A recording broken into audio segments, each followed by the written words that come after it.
আসসালামু আলাইকুম। পর্দার আড়ালে আসলে কি ঘটছে? সরকারের মেগা পেনশন প্রজেক্ট নিয়ে গত কয়েকদিনে যে তীব্র দর কষাকষি চলছিল, অবশেষে তার চূড়ান্ত রূপ প্রকাশ পেয়েছে। কিন্তু এই নতুন গেজেটে কি সাধারণ চাকরিজীবীদের অধিকার নিশ্চিত হলো, নাকি তৈরি হলো নতুন কোনো আইনি ফাঁদ? আজ আমরা কোনো খাতা কলমের পুরনো নিয়ম নিয়ে কথা বলবো না। আমরা সরাসরি পোস্টমর্টেম করব অর্থ মন্ত্রণালয় থেকে পাশ হওয়া নতুন পেনশন গেজেটের সেই গোপন পাতাগুলো, যা আপনার পকেটের টাকা আর শেষ বয়সের চিকিৎসাকে সম্পূর্ণ ওলটপালট করে দেবে। এতদিন অবসরের পর পেনশনের ফাইলের পেছনে ঘুরতে ঘুরতে মানুষের জুতো ক্ষয় হয়ে যেত, টেবিলের নিচে টাকা দিতে হতো। কিন্তু নতুন ডিজিটাল গেজেট এই আমলাতান্ত্রিক দুর্নীতিকে চিরতরে নিষিদ্ধ করেছে। সম্পূর্ণ নতুন পেনশন সিস্টেম চালু হওয়ায় এখন অবসরের মাত্র 90 দিনের মধ্যে আপনার সমস্ত গ্র্যাচুইটি ও এককালীন টাকা কোনো মানুষের হাতের স্পর্শ ছাড়াই স্বয়ংক্রিয়ভাবে সরাসরি আপনার ব্যাংক অ্যাকাউন্টে চলে যাবে।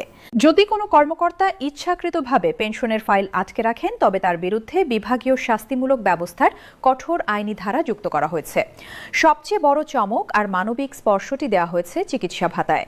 দীর্ঘদিনের দাবি মেনে নিয়ে 75 বছরের বেশি বয়সী প্রবীণ পেনশনারদের জন্য মাসিক চিকিৎসা ভাতা সরাসরি 10,000 টাকা করার প্রস্তাব করা হয়েছে। অন্যদিকে 55 থেকে 74 বছর বয়সীদের জন্য 8,000 টাকা এবং 55 বছরের নিচে যাদের বয়স, তাদের জন্য 5,000 টাকা চিকিৎসা ভাতার কথা বলা হয়েছে। ওষুধ ও চিকিৎসার খরচ দিন দিন যেভাবে সাধারণ মানুষের নাগালের বাইরে চলে যাচ্ছে, সেই সময় সরকারের এই চিকিৎসা ভাতা বৃদ্ধির সিদ্ধান্ত প্রবীণদের জীবনে এক বিরাট স্বস্তি এনে দেবে। তবে শুধু সরকারি খাত নয়, বেসরকারি ও সাধারণ মানুষের জন্য চালু হওয়া সর্বজনীন পেনশন স্কিমেও জুনের লেটেস্ট প্রজ্ঞাপনে এসেছে এক বিশাল মোড়। সংশোধিত বিধিমালায় প্রথমবারের মতো আউটসোর্সিং বা চুক্তিভিত্তিক প্রক্রিয়ায় নিয়োজিত বাংলাদেশি সেবাকর্মীদের সর্বজনীন পেনশন স্কিমের প্রগতি স্কিমের আওতায় অন্তর্ভুক্ত করা হয়েছে। ঠিক এই অর্থনৈতিক ফাঁদ থেকে মধ্যবিত্ত ও চাকরিজীবীদের বাঁচাতে 11 জুন 2026-এর এই সময় দাঁড়িয়ে কাজ করছে নতুন পেনশন গেজেট ও স্মার্ট রিটার্ন পলিসি। ব্যাংকে ডিপিএস এর মেয়াদ যখন শেষ হয়, তখন আপনি এককালীন কিছু টাকা হাতে পান, যা 2 থেকে 3 বছরেই সংসারের নানা খরচে উবে যায়। কিন্তু নতুন সর্বজনীন পেনশন স্কিম বা স্মার্ট ফান্ডগুলোর আসল জাদু হলো, এখানে আপনার জমার বিপরীতে চক্রবৃদ্ধি হারে মুনাফা যোগ হয় এবং 60 বছর বয়স পার হওয়ার পর থেকে আপনি যতদিন এই পৃথিবীতে বেঁচে থাকবেন, প্রতি মাসের 1 তারিখে আপনার ব্যাংক অ্যাকাউন্টে নিশ্চিত আজীবন আয় আসতেই থাকবে। নতুন গেজেট অনুযায়ী পেনশনের মূল সূত্র হল, যত কম বয়সে শুরু করবেন, 60 বছর বয়সের পর তত বেশি টাকা পাবেন। ধরুন আপনার বয়স এখন 20 বছর। আপনি যদি নিজের ক্যারিয়ারের শুরুতেই একটু সচেতন, অন্যদিকে আপনার বয়স যদি 30 বছর হয় এবং আপনি মাসে 3,000 টাকা করে জমা করেন, তবুও 60 বছর বয়সের পর প্রতি মাসে প্রায় 37,398 টাকা করে আজীবন নিশ্চিত আয় পাবেন। দীর্ঘমেয়াদে এই বিশাল রিটার্ন অন্য কোনো সাধারণ ব্যাংকিং স্কিমে পাওয়া অসম্ভব।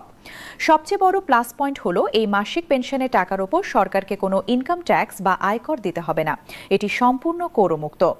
এই স্কিমে যুক্ত হতে কোনো সরকারি দপ্তরে গিয়ে দালালের মুখে পড়তে হয় না। সরাসরি জাতীয় পেনশন কর্তৃপক্ষের অফিসিয়াল পোর্টাল www.upension.gov.bd তে গিয়ে নিজের এনআইডি ব্যবহার করে মাত্র 5 মিনিটে আপনার ব্যক্তিগত অ্যাকাউন্ট খুলতে পারবেন।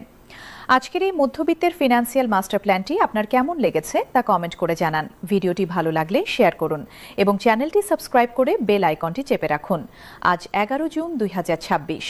নতুন পেনশন গেজেট অনুযায়ী সকর্মে নিয়োজিত তরুণদের জন্য সুরক্ষা স্কিম এবং বেসরকারি খাতের চাকরিজীবীদের জন্য প্রগতি স্কিমকে এমন এক ফ্লেক্সিবল উপায়ে সাজানো হয়েছে, যাতে আপনি আপনার আয়ের পরিমাণের ওপর ভিত্তি করে জমার কিস্তি বা চাঁদার পরিমাণ সময়ে সময়ে পরিবর্তন করতে পারবেন। চলুন একটি জাদুকরী উদাহরণ দেওয়া যাক। ধরুন আপনার বয়স এখন মাত্র 25 বছর। আপনি প্রতি মাসে মাত্র 3,000 টাকা করে একটি স্কিমে জমা করা শুরু করলেন।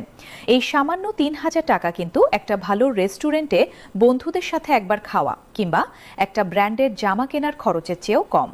কিন্তু এই সামান্য টাকাটাই যখন পরবর্তী 35 বছর ধরে সরকারি তহবিলের সিকিউর বন্ডে চক্রবৃদ্ধি হারে বাড়তে থাকবে, তখন 60 বছর বয়সের পর আপনি প্রতি মাসে 1,72,000 টাকারও বেশি নিশ্চিত আজীবন পেনশন পাবেন। অনেকের মনেই প্রশ্ন থাকে, এই ফান্ডের গ্যারান্টি কি? এই নতুন পেনশন গেজেটের সবচেয়ে বড় এবং শক্তিশালী দিক হলো এই পুরো ফান্ডটি সরাসরি প্রতি মাসের চাঁদা বা কিস্তি দিয়ে আপনি খুব সহজেই আপনার হাতের মোবাইল থেকে বিকাশ, নগদ বা রকেটের মতো মোবাইল ব্যাংকিং অথবা যে কোনো ব্যাংকের ডেবিট ক্রেডিট কার্ডের মাধ্যমে ঘরে বসেই এক ক্লিকে জমা দিতে পারবেন। আর যে কোনো জরুরি টেকনিক্যাল সাপোর্ট বা অ্যাকাউন্ট সংক্রান্ত জটিলতার জন্য সরকারের 5 ডিজিটের অফিসিয়াল হেল্পলাইন ১৬১৩১ 24 ঘন্টায় নিয়োজিত রয়েছে।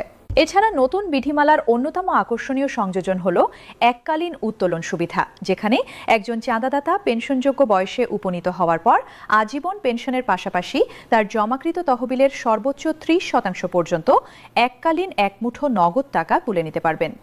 ভবিষ্যতের এই বিশাল ফান্ডের নিরাপত্তা শতভাগ নিশ্চিত করতে এশিয়ান ডেভেলপমেন্ট ব্যাংক বা এডিবি অলরেডি 100 মিলিয়ন মার্কিন ডলারের সহজ শর্তে আর্থিক সহায়তা অনুমোদন করেছে, তাই টাকা হারানোর কোনো ঝুঁকি নেই।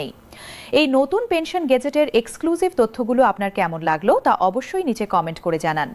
ভিডিওটি ভালো লাগলে লাইক দিন এবং আপনার পরিবার ও বন্ধুদের সচেতন করতে এখনই শেয়ার করুন। এই ধরনের ইনফরমেটিভ এবং ভাইরাল ফিনান্সিয়াল আপডেট নিয়মিত পেতে আমাদের চ্যানেলটি সাবস্ক্রাইব করে বেল আইকনটি অন করে রাখুন। দেখা হবে আগামী ভিডিওতে। খোদা হাফেজ।